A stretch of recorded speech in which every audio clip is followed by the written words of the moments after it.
K B ശ്രീധരനിലേക്ക് പോവുകയാണ്. ശ്രീധരൻ അവിടെ എത്തിയിട്ടുണ്ട് എന്നാണ് മനസ്സിലാക്കുന്നത്. ശ്രീധരൻ, പറയൂ.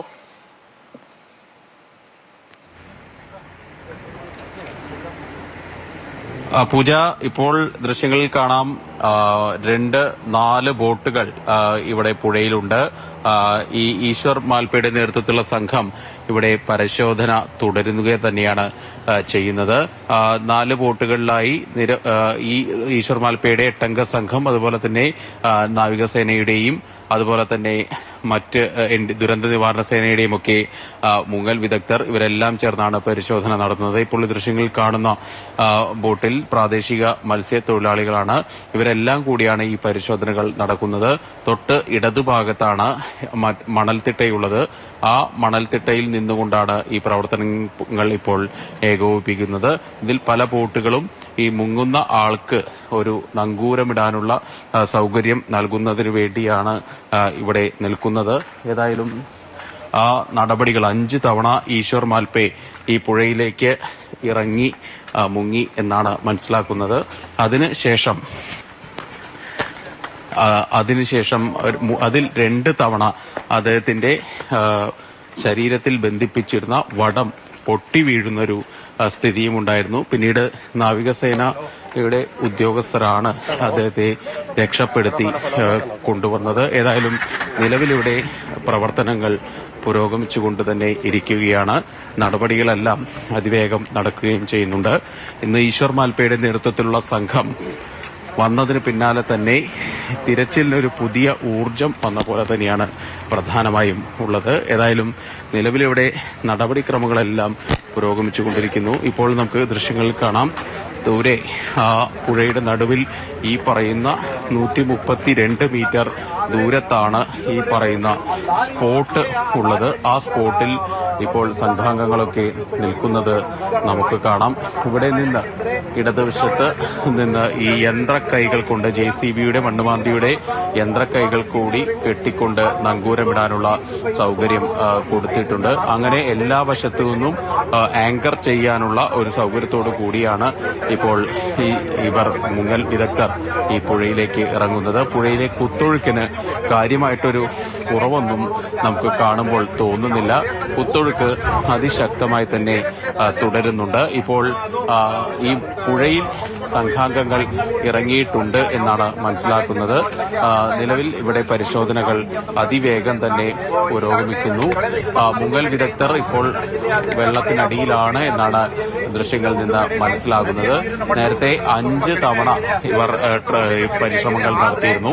അതിനുശേഷം ഇപ്പോൾ വീണ്ടും 6ാമത്തെ ഒരു പരിശ്രമം കൂടി നടത്തിക്കൊണ്ടിരിക്കുകയാണെന്നാണ് മനസ്സിലാക്കുന്നത്. ഇതിൽ 2 തവണയാണ് വടം പൊട്ടി അദ്ദേഹം 100 മീറ്ററോളം മുന്നോട്ട് പോകുന്ന ഒരു സ്ഥിതിയൊക്കെ ഉണ്ടായത്. ഏതായാലും യന്ത്രസഹായത്തോടെയും അല്ലാതെയും ഇപ്പോൾ ഇവിടെ ആങ്കറേജ് കൊടുത്തിരിക്കുന്ന ഒരു സ്ഥിതിയുണ്ട്. നിലവിലേതായാലും ഈശ്വർ മാൽപ്പയുടെ സംഘം ഈ കുത്തൊഴുക്കിനെ ഭേദിച്ചുകൊണ്ട് മുന്നോട്ട് പോയിക്കൊണ്ട് തന്നെ ഇരിക്കുകയാണ്. അവരുടെ നടപടികളെല്ലാം അവിടെ പുരോഗമിക്കുന്നുണ്ട്.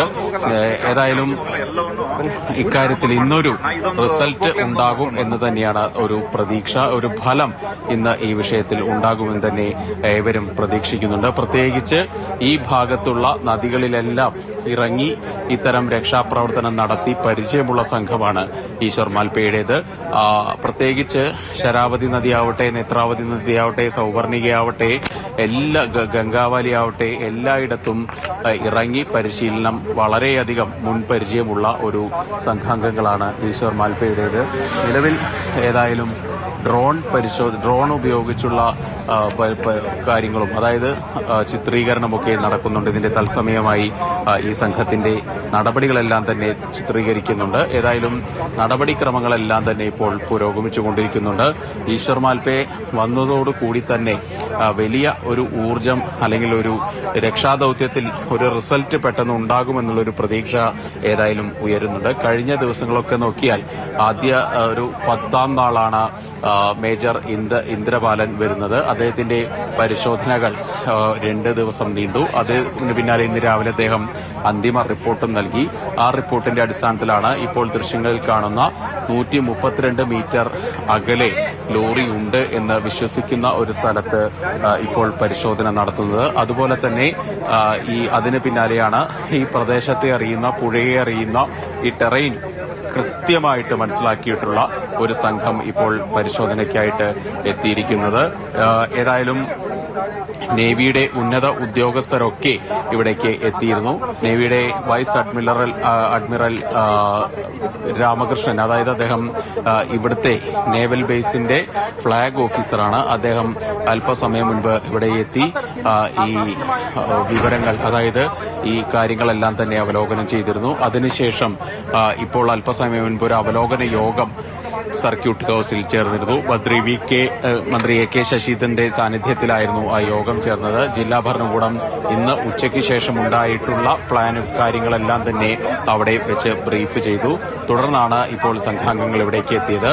നിലവിലേതായാലും പരിശോധനകൾ തടസ്സമില്ലാതെ പുരോഗമിച്ചുകൊണ്ടിരിക്കുന്നുണ്ട്.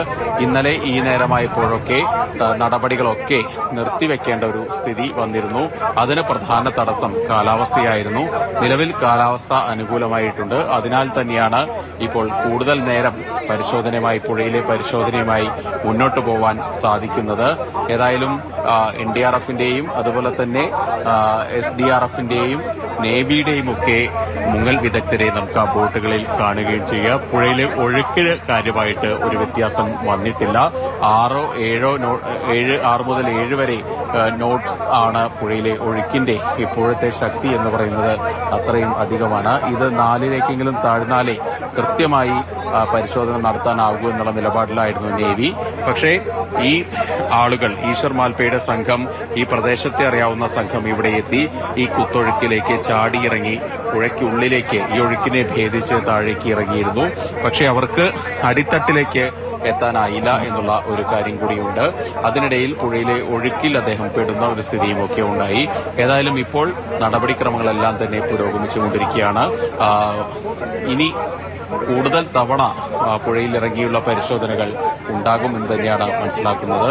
ഇപ്പോൾ കലങ്ങിയൊഴുകുന്ന ഒരു അവസ്ഥയ്ക്ക് ചെറിയ വ്യത്യാസം പുഴയിൽ ഉണ്ടായിട്ടുണ്ട്. പ്രത്യേകിച്ച് ഇന്ന് മഴയ്ക്ക് ഇത്തിരി കുറവ് ഉണ്ടായിട്ടുണ്ട് എന്നുള്ളതാണ് അതിന് പ്രധാന കാരണം. ഈ മത്സ്യബന്ധന ബോട്ടുകളിലൊക്കെ മുളയിൽ കുത്തിക്കൊണ്ട്, കൂറ്റൻ മുളകിൽ നീളമുള്ള മുളകൾ ഉപയോഗിച്ച് മത്സ്യബന്ധന ബോട്ടുകളിൽ താഴേക്ക് കുത്തിക്കൊണ്ട് ലോഹ സാന്നിധ്യം അവിടെ ഉണ്ടോ എന്ന് മനസ്സിലാക്കുന്നതിനുള്ള ശ്രമങ്ങൾ നടത്തുന്നു. ഇപ്പോൾ വലതുവശത്തുള്ള ബോട്ടിൽ ചാടാൻ തയ്യാറായി ഒരു മുങ്ങൽ വിദഗ്ധൻ ഇരിക്കുന്നതും നമുക്ക് കാണാം. അദ്ദേഹം അല്പസമയത്തിനകം തന്നെ ഈ പുഴയിലേക്ക് വീണ്ടും അടിത്തട്ടിലേക്ക് ഊളിയിടും എന്നാണ് മനസ്സിലാക്കുന്നത്. ദൃശ്യങ്ങളിൽ നിന്ന് മനസ്സിലാവുന്ന ഒരു കാര്യം അതാണ്. ഈ ബോട്ടുകളിലെല്ലാം അദ്ദേഹത്തിന് ആങ്കറേജ് നൽകിയിട്ടുണ്ട്. അതായത് താഴേക്ക് ഒഴുകിപ്പോവാതിരിക്കുന്നതിന് വേണ്ടി ഈ ബോട്ടുകളുമായി വടം ഉപയോഗിച്ച് അദ്ദേഹത്തെ ബന്ധിപ്പിച്ചിട്ടുണ്ട്. അതുകൊണ്ട് തന്നെ അങ്ങനെ ഒഴുകിപ്പോവാനുള്ള സാധ്യത വളരെ കുറവാണ്. ഇന്നലത്തെ അപേക്ഷിച്ച് ഇന്ന് ഒഴുക്ക് വളരെ കുറവാണ്. എന്നുള്ള ഒരു ആനുകൂല്യം ഇന്നുണ്ട്.